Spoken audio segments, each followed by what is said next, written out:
बिस्मिल्लाहिर्रहमानिर्रहीम। ګرانو زده کوونکو، په پنځم درس کې موږ او تاسو د صفت په هکله یا د اډجکټیو په هکله معلومات وړاندې کړل، او څه معلومات چې پاتې دي هغه به په دې درس کې لولو. نو زموږ د نن ورځې درس دا چې د اډجکټیو اف نمبرز په دې کې غږیږو، یعنې د عددي صفت، هغه صفت چې عدد ښیي، د عدد دپاره یې کاروو. نو دا چې دي adjective of numbers are divided into two types. دا عددي صفتونه په دوه قسمونو ته تقسیم شوي دي، چې یو ته وایو ordinal adjectives، چې یو ته عددي صفتونه وایي، ترتیبي صفتونه، ترتیب ښیي، او بل ته وایي cardinal adjectives،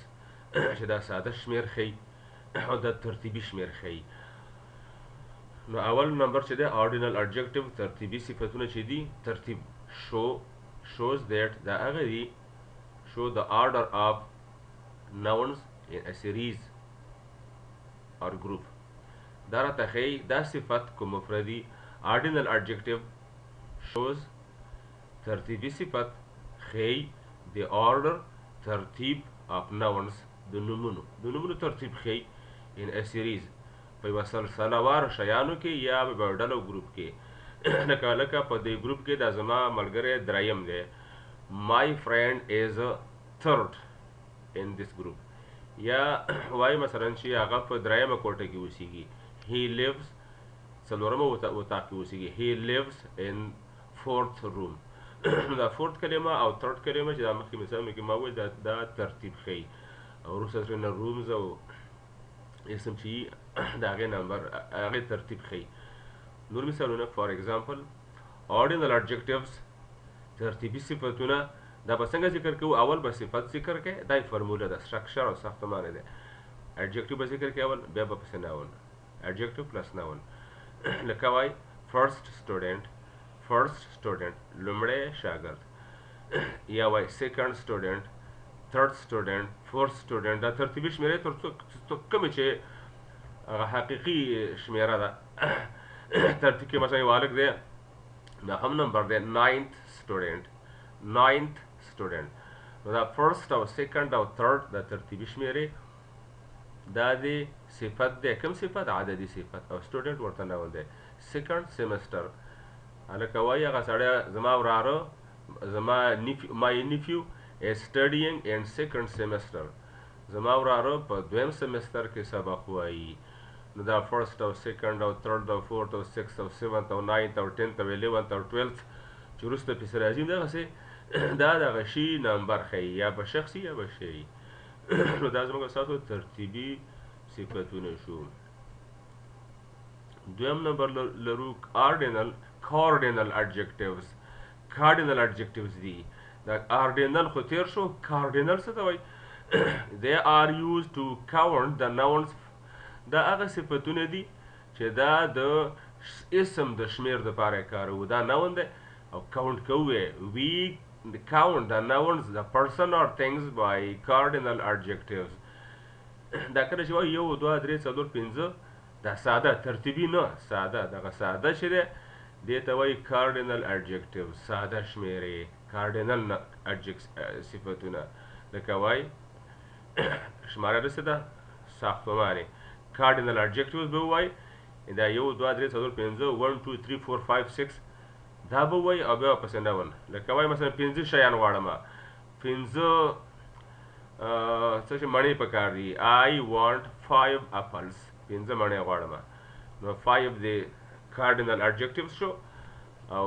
noun apples دی noun شو. خو یوه خبره ده چې کله موږ وایو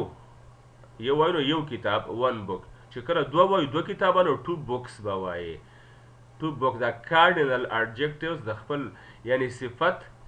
د خپل موصوف سره مطابقت به ښیي په جمع او په مفرد کې. صفت کو مفردو دا نون چې پلورل شي، نو صفت به دا عددي صفت به هم پلورل کوي، یعنی که دا یوي لکه one book a book، چې کله دوه وایي درې وایي 3 books. نو 3 خو ډېر شو که نو books و جمع دی، نو هغه هم هغه 3 شو، دا دواړه دوی بل سره مطابقت به ښیي په سینګولر او پلورل کې. one book 20 students 1 book کتاب 20 students دا students جمع ده نو 20 به هم جمع نو دا خبره شوه. او بله خبره دا ده چې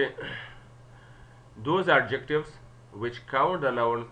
دا صفتونه دا هغه صفتونه دي چې دې باندې دا cardinal adjectives چې دا noun ور باندې شمیرو اسم شمیري نو چې اسم شمیري دي دا cardinal adjectives وایي while those which order the noun خو هغه چې ترتیب ورکوي ترتیبي اسمونه لکه اول او دویم او دریم are called ordinal adjective هغه ته ترتیبي صفتونه وایي. for example she selected first car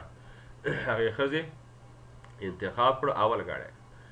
ګاډی داسې په سیریز کې ولاړو په قطار کې ولاړو نو اول ګاډی انتخاب کړه فرست اوس زموږ اساسو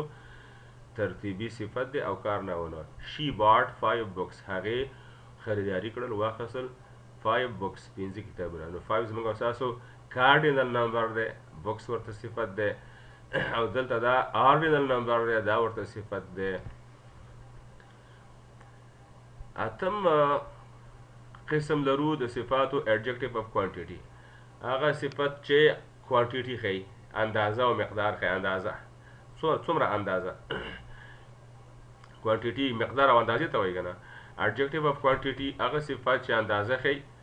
are those adjectives دا هغه دي which are used چې استعمالیږي to show the quantity چې کوانټیټي وښیي or measurement یا پیمانه وښیي پیمانه of either count nouns or non-count nouns یا د قابل شمار اسمونو دپاره یا د غیر قابل شمار اسمونو دپاره دواړو دپاره کې استعمالیدی شي او اندازه میجرمنټ او پیمانه ښیي. لکه وایي هغه دا دي much a little a few enough. نو دا صفتونه موږ دې لپاره کاروو چې د موصوف یا د نون اندازه وښیي. مثال وګورئ the students need many chairs شاګردان اړتیا لري many chairs ډېرو چوکیو ته نو دا chairs دلته نون دی او many ورته adjective دی. کوم adjective دی quantity adjective دی د اندازې څومره لږې نه ډېرې. یا وایي we have enough time to study we have موږ لرو enough time کافي زیات وخت لرو to study چې مطالعه وکړو. نو ټایم ستا دلته ناون شو او دا enough دی ستا چې شو adjective of quantity. یا وایي she has enough books هغه کافي کتابونه لري to read چې مطالعه وکړي کافي کتابونه لري چې مطالعه وکړي. دا زموږ او ستاسو څه شی شو quantity adjective شو. راځو د دې ته چې په تیر سلاید کې موږ د لیټل او لیټل او فیو په حق وغږېدو نو د دې توپیر اسیم یاد کړو اوس یې شرحه کوو چې د لیټل او د لیټل صفر دی د فیو او د فیو صفر دی. لیټل فیو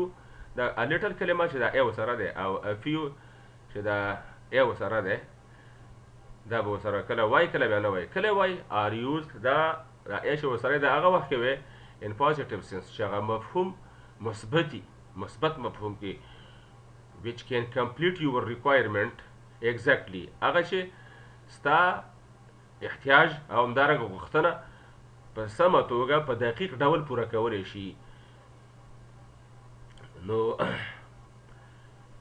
a few او a little کله وایو چې کله ته هغه کوم شي دپاره وایې په کوم اسم داخله یې هغه ستا غوښتنه په دقیق ډول پوره کولی شي. لیټل فیو او که ته ورسره ونه وایې ځان له لیټل او فیو وایې د هغه وخت کارول کېږي ان نیګیټیو سنس چې دا مفهوم منفي لکه هغه سم کار نه مناسب کار نه هغه بر چې هغه مثبت کاري دا منفي کاري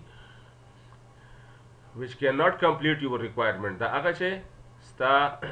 مقتضیات او غوښتنې نشي پوره کولی. it means that something more is needed. نو دا فیو او لیټل هغه وخت کې ووایي چې یو څه نور هم پکاري نور هم ورسره ووایې چې نور تا ته اړتیا د هغه شیانو to fulfill your requirements چې ستا د غوښتنې مقتضیات تقاضا پوره کړي. مثال ته وګورئ can I have a little of coffee please آیا لږ غوندې کافي نوره درلودلی شمه کنه هو ته لیټر سره ویل چې دا خو اوس مونږ یعنی کو لګم نور راکې نو زما د تقاضا پوره کوي مثبت شکل شو مثبت positive sense شو can I have a little of coffee please لګ غونډه نور کافي اخسه شم he gets angry over little things دا خو پاس خو کار دی کوله دی ورکو بس مقتضا پوره کولای شي غوښتنه پوره کولای شي چې کومه تقاضا ده he gets angry هغه پکاريږي over little things په وړو وړو شیانو باندې نو little دا منفي مفهوم دی نو قار خو ښه نه دی over a little thing نو over little things نو دا منفي مفهوم کې نیگیټیو سنس کې little وکارول شو ان شاء الله امید ده چې په دې خبره به a little او د a few او د little او د few په توپیر پوه شوی سي a little او a few په positive connotation یا positive sense کې او a few او little په negative sense کې کار خاصه اسانه خبره ده نمبر 9 پنځم نمبر زموږ اساسو د صفت چې ده هغه exclamatory adjective ده تعجبي صفت یو کلمه کارو هغه نون سره ځکه چې ځان کلمه ځان صفت خصوص نه کاری هغه هم یو اسم وي چې هغه وضاحت وکړي نو دا صفت ته تعجبي صفت وایي exclamatory adjectives are used تعجبي صفتونه کارول کیږي to show چې وخی sudden or strong feeling ناګهانه او قوي احساس وخی سرپرایز حیرانتیا وخی اور ایموشن یا احساس قوي احساس وخی ایموشن strong feeling ته وایي about نون or pronoun دغه اسم چې د لیدل دی یا یو شخص د لیدل هغه ضمیر کاری تعجب کې کړی احساس هغه داسې احساس کوي چې ډېر قوي دی باران ډېر زیات دی جنگ ډېر زیات دی مثلا یو څه دي چې ته په تعجب کې واچولې لکه وای what a nice car دلته باندې ندایه نخه ندایه د افټیټیو مارکس دا به ملګي what a nice car څومره ښایسته ګاډی لکه وای مثلا چې how a heavy raining څومره زیات باران نو اوله صفت ذکر کې دا ستا صفت شو دلته what او دا د نون دی دلته چې انډرلاین شوی دی اول انډرلاین شوی کلمه adjective دی کوم adjective of exclamation او دا کار کلمه ورته نون دی it shows strong surprise about the car نو what a nice car دې جملې موږ ته وښودلو قوي حیرانتیا تعجب about car د ګاډي په هکله ګاډی ډېر ښایسته دی such a cool day دومره یخه ورځ دومره ښه او یخه مناسبه ورځ نو د کول معنا کله کله excellent می لکه وای مثلا چې څومره ښکلې او عالی ورځ دا معنی شي او کېدای شي یخوالی هم هدف شي نو چې هغه ډېره یخه نه ډېسې برابره یخی نو cool means داسې کو ته وایي such a cool day دا به کوم حالت کې وی cool means low in temperature چې هغه شی هوا یا یو اوبه هر شی ټمپریچر درجه حرارت کې ټیټي but not very cold او ډېر یخ نه وي ډېر چې یخ نو بیا cold وي the weather is very cold کو ډېر یخ بیا به داسې وی نو چې هر ورځ یخی ډېره یخه یو ورځ پکې لږ مناسبه یخه شوه نو such a cool day لکه وایي I have not experienced ما نه ده تجربه کړې تر اوسه such a cool day داسې یخه ورځ چې ډېره یخه نه ده برابره یخه ده دلته باید ډي علاوه شي تاسو چې کله بیا دا لولئ نو دلته باسې په نظر کې ولرئ چې دلته یو ډي دی پاتې شوی دی په سلایډ کې ځکه چې دا ټینس چې دی present perfect tense دی نو دا کار به وکړي بل لرو cases of adjective د صفت کیسونه حالتونه څو حالت لري cases of adjective this is a grammatical term the cases of adjective چې وایو case of adjective دا ګرامري اصطلاح ده that indicates چې دا راښیي دلالت دې ته کوي راښیي the position of adjective د صفت مقام ښیي مقام in a sentence په جمله کې د صفت څه مقام دی in English په انګلیسي ژبه کې adjectives صفات have لري 4 cases څلور حالتونه یو ته وایو attributive case یو د attributive case یا نسبتي حالت بل ته وایو predicative case خبري حالت بل ته وایو abrogation case یا هغه چې هغه صفت په مختصر او په لنډ ډول کارول کیږي یا دا چې موصوف مبتدا د خبر سره تړي برش کوي دا مفهوم کې دی شي او د ابریجنګ معنا لاندې شوی دا مقصد ده چې هغه شی مختصر او لنډ شکل کې ولیکل شي او پوسټ انډیفینټ کیس دا څلورم ډول دی. اوس اړ ترازو په لنډ ډول وایو اټریبیوټیو کیس کوم چې اول شکل دی نسبتي شکل. اټریبیوټیو کیس یا اسنادي دا هغه دی چې صفت د موصوف سره سم دسي لګېدلی اول موصوف ذکر شي لنډ ورپسې صفتي مسکې فاصله نه وي یعنی هغه بله کومه توره بله کومه جمله یا د شی نه وي اول صفت ذکر کې لکه وایي مثلا چې کولډ ویدر. اټریبیوټیو کیس از آلسو کالډ ډایرکټ کیس دې ته ډایرکټ کیس هم وایي ډایرکټ حالت. ان دس کیس په دې حالت کې adjective is used صفت کارول کیږي before noun د اسم نه مخکې یعنی adjective plus noun. مثالونه the old car runs very fast the old car زوړ ګاډی runs very fast نو دا کار noun شو او دا old ورته دا noun شو او دا old ورته صفت شو. کوم صفت attributive adjective. my brother bought a comfortable car زما ورور راحتي ګاډی واخیسته نو comfortable معنا راحتي کار نو دا صفت د موصوف سره لنډ ولګېدلو. دویم لرو پریډیکیټیو کیس خبري صفت یا خبري حالت. پریډیکیټیو کیس از آلسو کالډ انډایرکټ کیس. د پریډیکیټیو اډجکټیو ته دغه حالت کې چې اسم سره صفت لګیږي دې ته انډایرکټ کیس هم وایو. ان دس کیس په دې حالت کې اډجکټیو از یوزد افټر لینکینګ ورب نو صفت کارول کیږي صفت موصوف اسم مخکې ذکري او صفت کارول کیږي د لینکینګ ورب نه وروسته. لینکینګ ورب چې کوم دي ارتباطي فعلونه اس دی ام دی آر دی واز دی ور دی همدارنګه ګیټ دی بیکم دی سیم دی ټیسټ دی سمیل وغیره. دا مثالونه د دې نه چې وروسته ته کلمه ذکر کړې هغه صفت به دې وروسته ذکر کړې اول به اسم وي لکه وایي the dish smells delicious the dish دیګ smells بوی ورکوي delicious نو delicious کلمه زموږ سره صفت شو. پریډیکیټیو کیس کې ذکر کړو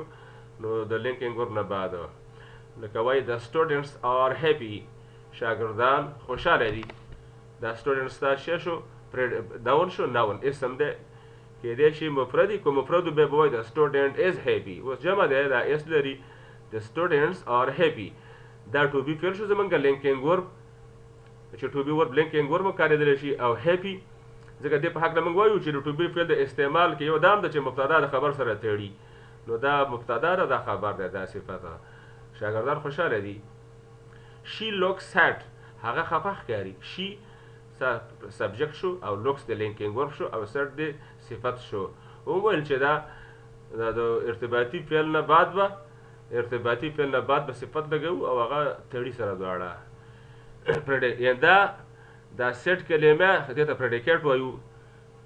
کوم پریډیکیټ خبري صفت پریډیکیټیو اډجکټیو ځکه د شي په حق نه چې مبتدا ده یا سبجیکټ ده خبره د په حق نه راکو. اپریجنګ کیس څه ته وایي؟ اپریجنګ کیس از آلسو کالډ انر کیس. دې ته انر کیس د صفت هم وایو یعنی انر کیس داخلي حالت د صفت ورته وایو. د دې معنا شو چې average form of something means average form د یو شي مقصد شری a short form لنډ form. نو دې کې څه کېږي in this case په دې حالت کې adjective is used between one linking verb and one noun. نو په دې کې صفت لګول کېږي صفت به کار کوي د یوازې یو linking verb او یو noun د یو هغه مبتدا چې هغه به یو اسمي او دې نه وروسته به یو linking verb وي دې نه وروسته به linking verb وي هغې نه وروسته به دا ته صفت ذکر کړې. څه مقصد شو؟ لکه وایي he is intelligent student نو دا لینکینګ ورب شو زمونږه he is دا لینکینګ ورب شو او student دی ناون شو یا ناون به وروستی او صفت به مخکې چې د دې د هی نه هدف هم دغه student دی چې راجع کېږي ورته. نو مقصد دا شو in this case adjective is used صفت کارول کېږي چې دا ښیي between one linking verb د دې linking verb او one noun او د دې noun ترمنځ ولګېدو نو دې د ابریجنګ کیس وایي چې اول به to be بیا به پسې adjective بیا به پسې noun وي. دې بلې جملې سره کو پرتله کړو he is intelligent هغه هوښیار دی. داسې ونو چې هغه هوښیار شاګرد دی خبره ذکر شو هغه ابریجنګ کیس کې ابریجنګ کې لکه هی از انټیلیجنت ته موږ حکم وکړو نو دا سبجیکټ شو دا د ټو بي شو او انټیلیجنت دا د پریډیکیټ شو دلته اوس وروسته صفت نه ذکر کوو ځکه چې پریډیکیټیو کیس دا صفت دی خو پریډیکیټیو کیس کې هلکه موصوف هغه اسم دی هغه چېرته هغه دا دی نو دواړو فرق دی دلته مخکې کو نو څه کو روسه کو ته نو دلته چې نو دی نو دا مخکې صفت د ابریجنګ صفتي او چې ته نو دا پریډیکیټیو حالتي او اسم به مخکې ذکر کی پوسټ پوزټیو کیس بل د څلورم د پوسټ پوزټیو کیس کې د صفت څه وایو پوسټ پوزټیو کیس هغه دی is also called indefinite case دته لا محدود یا غیر محدود کیس هم وایي in this case په دې حالت کې adjective is used after indefinite pronoun په دې کې خبره به دا د ساده چې adjective چې دا خیده دا adjective دا د غیر معین صفت نه غیر معین صفت نه وروسته ذکر کیږي غیر معین ضمیر نه غیر معین ضمیر دا دی someone او something او anyone او anything او everyone او everything او everybody او somebody anybody دا غیر معین ضمایر دي ځکه چې څه شي ته دا راجع کېږي نو هغه معلوم نه وي چې څه لکه چاته وایي چې پلیز ټیک دس منی اینډ برنګ سمثینګ ټو ایټ دا واخله یو شی راوړه چې ویې خورو هغه چې هر شی راوړه ته خو معین کړی نه دی که نه نو کوم چې غیر معین ضمایر دي دا صفت د غیر معین ضمیر وروسته چې ولګېدو دې ته پوسټ پوزټیو صفت کیس وایو پوسټ پوزټیو کیس نور مثالونه شي نیډ سمثینګ سپیشل هغه یو څه خاص غواړي شي نیډز هغه اړتیا لري سمثینګ یو شي ته سپیشل چې هغه خاص دی خپل ځان دپاره غواړي نور چا دپاره اړتیا نه وي نو سمثینګ زموږ ستاسو انډیپنډنټ پروناون دی او سپیشل دا دی صفت دی کوم صفت شو دا نو پوسټ پوزټیو کیس شو د دې صفت استعمال دلته څه دی چې ابریجنګ دی پریډیکیټ دی یا بل دی نه دلته دا پوسټ پوزټیو کیس کې دی ځکه چې د انډیپنډنټ پروناون وروسته لګېدلی دی اول به انډیپنډنټ پروناون ذکر کړي بیا به اډجکټیو ذکر کړي دا یې فارموله شوه ان دس کیس په دې حالت کې اډجکټیو از یوزډ افټر انډیپنډنټ پروناون صفت کارول کېږي د انډیپنډنټ پروناون یا د غیر معین ضمیر نه بعد نو دا زموږ او ستاسو د نن ورځې درس و په دې ځای به اکتفا وکړو انشاءالله مقصد باندې پوه شوئ تمه ده امید دی چې تاسې به درس یاد کړی